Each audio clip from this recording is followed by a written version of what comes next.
Who's better behaved, MPs in the Commons or your grandchildren? It depends on the day. This is Matt Chorley on Times Radio in Speaker's House in the heart of the Houses of Parliament with the Commons Speaker, Sir Lindsay Hoyle. Now, Lindsay, of all the things in the world we could be talking about, let's talk about Motown.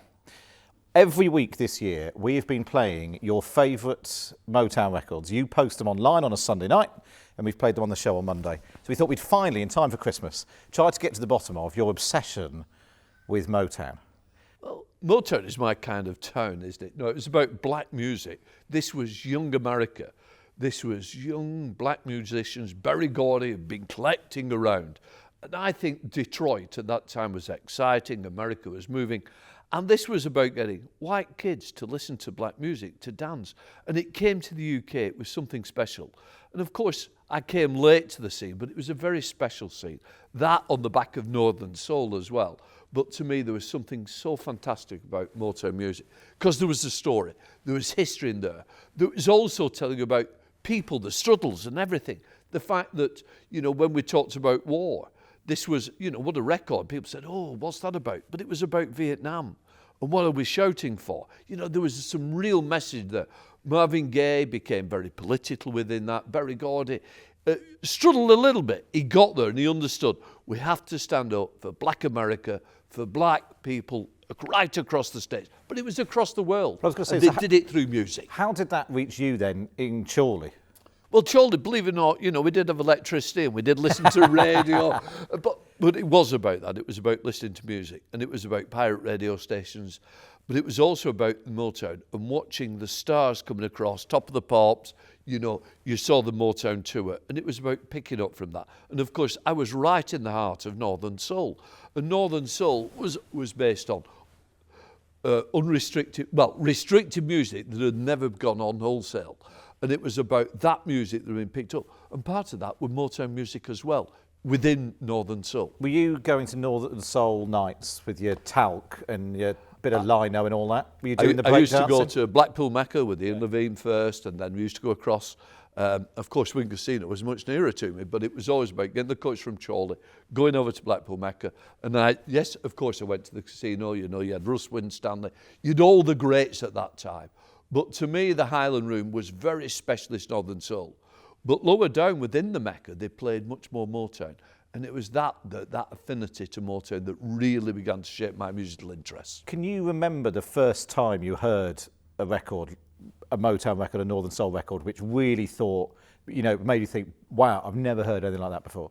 Well, I've got to say, the first record I ever did buy was Yes to Me, Yes to You, Yesterday by Stevie Wonder. And it was about Stevie Wonder. Here was this guy, blind, but what a musician. What a difference he made. You know, and it was about that. But there were so many political records in there. And it was the music, the Supremes, Martha Reed and the Vandellas. You name it, it just kept coming. Music after music after music. And I've got to say, there's so many greats. I always find it hard to pick a particular record out.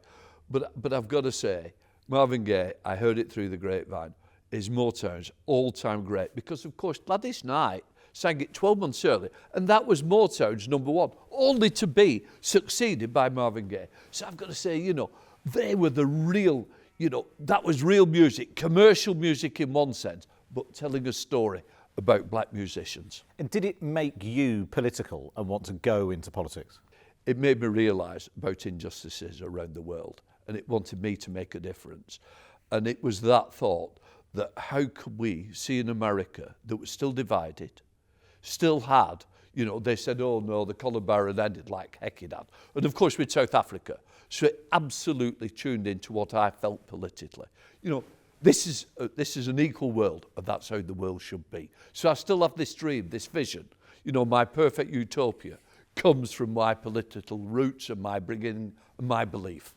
And your dad also was an MP as well. Was he telling you to turn down that racket, or was he into it? You know, he wasn't good on music. He was never good on music. I've got to tell you, it was, you know, my mother was more interested in music, but it was my own development of decided that I wanted to collect the Motown music. I wanted to be part of it.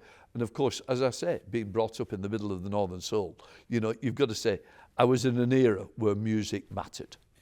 So you've been posting online, and you do it a lot. Why is it Sunday night is your moment for going through and finding online I'll be honest, Motown? very easy line to that. I've more time on a Sunday than Yeah. any other time. It's my kind of chill out time where I can kind of reflect using, what do I do on Sunday? Yes, I read the newspapers, I catch up on the Sunday newspaper, but I also want to catch up on what Motown hits, what's out there, and let's make sure that we can get it played. And I've got to say a big thank you to Matt. Give me that boost. It's amazing when people stop me. Oh, I've just heard. Do you know, I've completely forgotten about that Motown record. My word, I'd not heard that one before. So we're really getting some great interest out there. So you mentioned Marvin Gaye, heard it through the grapevine. Let's do your top 5, say, Motown songs. Is that your number 1? I've got to say so, and without doubt, is the Marvin Gaye had so many, stories to tell. But I think because it was Motown's all-time bestseller, I think there's something special. And I think you could pick any of the Supremes records, without a doubt. It doesn't matter whether it's Baby Love, whatever. They're in there. They're just part of it. Jimmy Ruffin, What Became of the Broken Hearted. There's so many, David Ruffin, The Temptations, The Four Tops.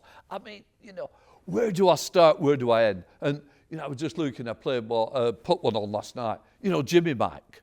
What an amazing record. The fact was that was a real Northern soul. Get them on the dance floor. Make them start dancing, And Jimmy Mac did that. That's what I said. I think it's very hard to pick my top 5. I always find it easy to say, look, this all comes, what was the bestseller? I'm going to say Marvin Gaye, so I can easily work back from that. But when I look at the numerous acts, Tammy Terrell and Marvin Gaye, Ain't No Mountain High Enough. Now, many Motown stars copied it, but that to me is the best. As I said, Edwin Starr with War, What Are We Shouting For? There really is someone that, the great Stevie Wonder, fantastic. What a great musician. So I really find it hard to pick 5. That's like a top 20 we've got there. Now, we should talk about Motown Christmas because, we're sitting here just before Christmas. We've got the Christmas tree behind us in the speaker's house. Every possible surface in this room has got glitter and tinsel and baubles and stars. So we're right in the heart of Christmas here.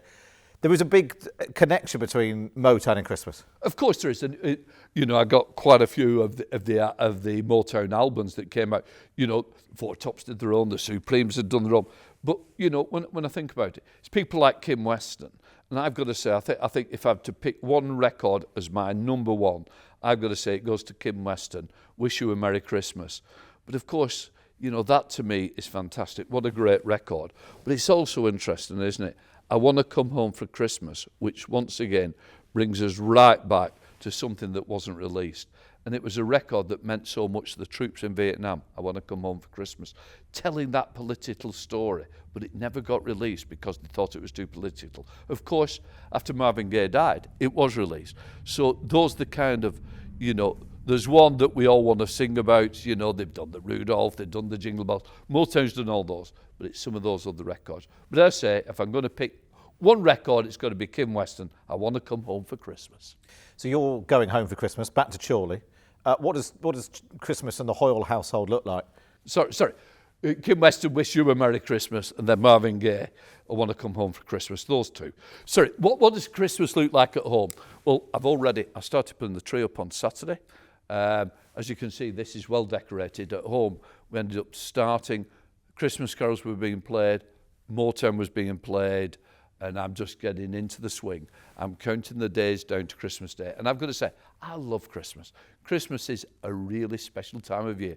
It means so much, and to me, I can't get enough of it. I love the tinsel, I love the baubles, I love all the over-the-top bit about Christmas. So much so that what it means is Christmas Eve, I'll be in Chorley, I'll be doing my rounds round Mr. Brown's, onto the market, to booths, collecting all my Christmas orders. That's my job. Go out and get it, bring it home. And I've got to say, there's nothing better than doing that and talking to people in Chorley on Christmas Eve, wishing them all the best. And is it a big gathering in your house Christmas Day?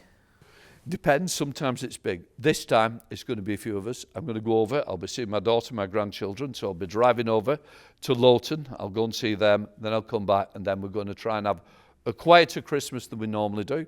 But the one thing I can tell you, it certainly won't be quiet. Motown will be banging out on Christmas Day. And it'll be on vinyl. Always on vinyl. Always on vinyl. Malcolm's Music Land will have a new You new took me there the last collection time I in. went to Chorley. You Yeah. took me to the Malcolm's record shop. Absolutely. You know, Mr. Vinyl, we should call him. He's there and he would tell me, oh, just to let you know, Lindsay, I've got this one in. I've got an old Motown number here. And that's what I'll be doing. I'll be going through them all, picking which I want. So is that what you want for Christmas? What does Lindsay Hoyle want for Christmas? Believe it or not, I want a new turntable. Whether I get one, it will depend on Father Christmas. And I just want some new old Motown albums. You know, I've got volume 3, I've got volume 4, 5. So I'm just building up, you know, Motown Gold. I've got the collections there. And I also want, if I could get it, and it was I lost it unfortunately, was the Motown Story. It's a 5-album vinyl collection that tells the story of Motown. Motown, and this is the way, you know, it goes through all the beginning right through to that period of Motown, which I call classic Motown. And when you've got all the Hoyles round in your house, are you in charge like you are in the Commons Chamber, or does somebody else keep order? Well, I've got to tell you, Atlee keeps order, and the parrot. Atlee the cat and Boris the parrot are always shouting order, order. Boris does that all the time, even on Christmas Day. Of course, the grandchildren will completely take over. As ever, you know, I just give in. But it's their day. And who's better behaved, MPs in the Commons or your grandchildren? It depends on the day. And how has it been this parliamentary term, this parliamentary year? Do you feel like when we're doing PMQs on the PMQs Unpacked on the show, we get quite a lot of you having to interrupt to try and call order? Are they getting more out of line? Are you having to interrupt more? It depends on the day, doesn't it? Some days, some Wednesdays are worse than others. And I've got to say, it depends on the mood. And we're heading up towards the last one. And we both know that's always the rowdiest before you go away on holiday. They all want to make the mark. It's a difficult time. Politically, it's difficult, as we know. You know, war in Ukraine, war in the Middle East. It's very, very difficult. It's very tense in Parliament. It is tense around the world. What I would say is, all I really want to is to get the House away safely, get Christmas, and I just hope that we can have a more peaceful New Year. Bringing the House back, it's going to be tough. Tomorrow is going to be tough as well. Each day it gets tougher. And as we know, Rwanda is the big issue that is dividing political parties. Yeah, and that'll all be back in the new year. Well, I hope you get a good rest over Christmas. Thank you. Lindsay Hoyle, Merry Christmas. Thank you, Matt. Thank Merry you. Christmas to all your listeners. Thank you very much for taking us through your love of Motown, which has kept us going all year.